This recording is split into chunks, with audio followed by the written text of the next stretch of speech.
आज शरीला के इस पावन धरती पर मां भगवती के इस विशाल जागरण का आयोजन करने वाले हमारे श्री मुकेश जी व उनकी जो टीम है उनको मैं विशेष बधाई देता हूं और साथ में इस जागरण में उपस्थित सभी माताओं, बहनों, बच्चों, बुजुर्गों व भाइयों का अभिनंदन करता हूं और आप सबको नमन करता हूं कि आज इस ठंड के समय में भी आप पूरी श्रद्धा एवं संयम के साथ इस जागरण में यहाँ पर उपस्थित हैं।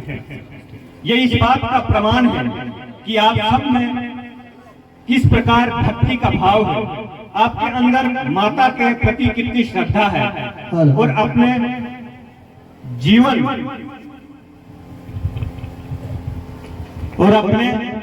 जीवन का जो लक्ष्य है उसके प्रति कितने आप गंभीर हैं।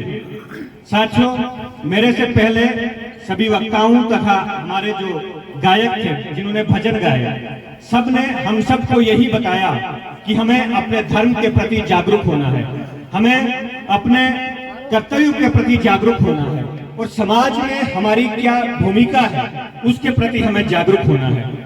जो भी व्यक्ति इन तीनों चीजों को समझ लेगा वही वास्तविक मानव कहलाएगा, क्योंकि मनुष्य एक ऐसी यूनि है जो केवल भोग के लिए ही इस पृथ्वी पर नहीं आती है, बल्कि मनुष्य एक ऐसी यूनि है जो साधन यूनि है, जो कर्म यूनि है, उसके साथ साथ जो योग यूनि है। यानी हमने साधन करने हैं, हमने अपने इस लोक में जीने का भी साधन करना है और इस लोक से जाने के बाद हम कहां जाएंगे और वहां क्या लेकर जाएंगे इसका भी हमने साधन करना है। हम कर्म यूनि है, मनुष्य जो है वो उसको कर्म करना पड़ता है, चाहे वो अच्छा करे या बुरा करे, और उस कर्म का हमें फल भी भोगना पड़ता है। और मनुष्य योग यूनि है, यानी हमारा जो जीवन मिल आता है वो परमात्मा की प्राप्ति के लिए, योग करने के लिए होता है।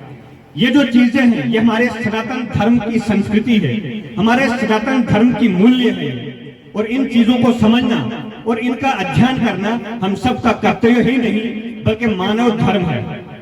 मैं कुछ ज्यादा नहीं कहूंगा क्योंकि कुछ बचा नहीं है। हमारे सभी भाइयों ने बहुत विस्तार से हम सबको बताया कि किस प्रकार वर्तमान पीढ़ी जो है वो धर्म से अलग होती जा रही है। हमारा ये कर्तव्य है कि हम अपने बच्चों को अपने धर्म के प्रति जाने, हम अपने भारत में जो हमारे महापुरुष रहे हैं हम उन सब के बारे में ज्ञान हासिल करें। हम अक्सर अपने सोशल मीडिया के माध्यम से कभी स्टेटस रखते हैं, कभी फेसबुक पर डालते हैं, या तो हम किसी हीरो या हीरोइन का प्रयोग करते हैं, या हम किसी क्रिकेटर का कर सकते हैं, या हम किसी और व्यक्ति का कर सकते हैं, परंतु कभी भी हम अपने महापुरुषों के बारे में कभी नहीं जानते हैं। मैं एक साधारण सी आपको बात बताऊंगा कि हमारे देश का आक्रमण करने कभी सिकंदर आया था। सिकंदर को कितने लोग जानते होंगे? यहाँ सारे लोग सिकंदर को जानते होंगे। सिकंदर एक ऐसा व्यक्ति था जिसने पूरी दुनिया को जीता था, परंतु जब उसने भारत पर आक्रमण करने का प्रयास किया तो एक ज्योतिषी ने उससे कहा था, उसकी माता से, सिकंदर की माता से कहा था कि सिकंदर को भारत नहीं जाने देना, क्योंकि यदि ये भारत गया तो ये वापस मैसेडोनिया नहीं आएगा। वो मैसेडोनिया का शाह था।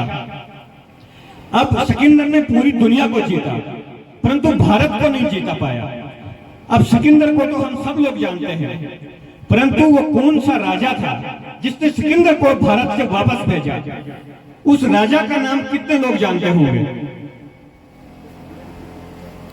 अब ये कितनी हमारे लिए एक दुर्भाग्य की बात है कि हम विदेश के एक ऐसे व्यक्ति को हम जानते हैं जिसने भारत पर आक्रमण किया, चाहे वो दुनिया का विजेता था, परंतु भारत को जीत नहीं पाया। परंतु भारत से जिस व्यक्ति ने उसको वापस भेजा हम उसको नहीं जानते हैं। ये बहुत हमारे लिए दुर्भाग्य की बात है। उसका नाम था महाराज पुरुषोत्तम। पोरस का वो राजा था। पोरस एक उस समय राज्य था, भारत का एक भाग था, जो अखंड भारत के अंदर एक जनपद था।